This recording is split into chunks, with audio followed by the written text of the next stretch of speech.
I was 18 years old when I got married. I belonged to a very conservative family, a Baloch family, where good daughters never say no to their parents.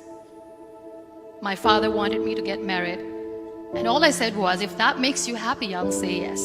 And of course, it was never a happy marriage. Just about after 2 years of getting married, about 9 years ago, I met a car accident. Somehow my husband fell asleep and the car fell in the ditch. He managed to jump out, saved himself. I'm happy for him. But I stayed inside the car and I sustained a lot of injuries. The list is a bit long. Radius ulna of my right arm were fractured. The wrist was fractured. Shoulder bone and collarbone were fractured. My whole rib cage got fractured. But that injury that changed me and my life completely was the spine injury. Many people came to rescue. They gave me CPR. They dragged me out of the car. And while they were dragging me out, I got the complete transection of my spinal cord. Those 2.5 months in the hospital were dreadful. I was at the verge of despair. One day, doctor came to me and he said, well, I heard that you wanted to be an artist, but you ended up being a housewife. I have a bad news for you. You won't be able to paint again. Next day, doctor came to me and said, your spine injury is so bad, you won't be able to walk again. I took a deep breath and I said, it's all right.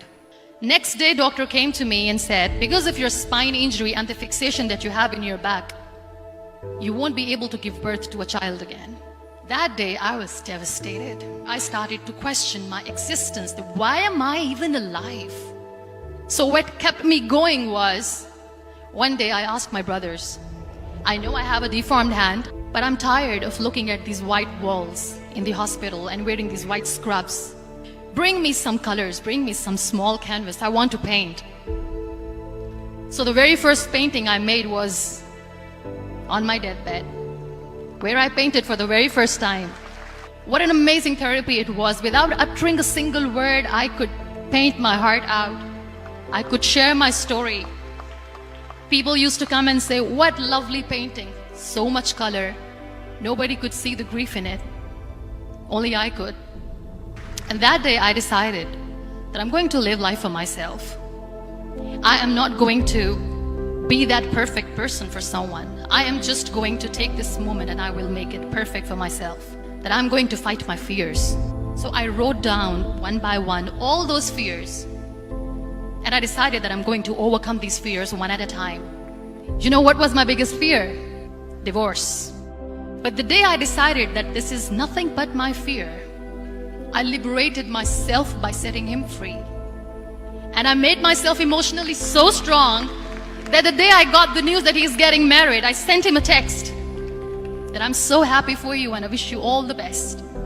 And he knows that I pray for him today. Number 2 was, I won't be able to be a mother again. And that was quite devastating for me. But then I realized there are so many children in the world, all they want is acceptance. So there is no point of crying, just go and adopt one. And that's what I did.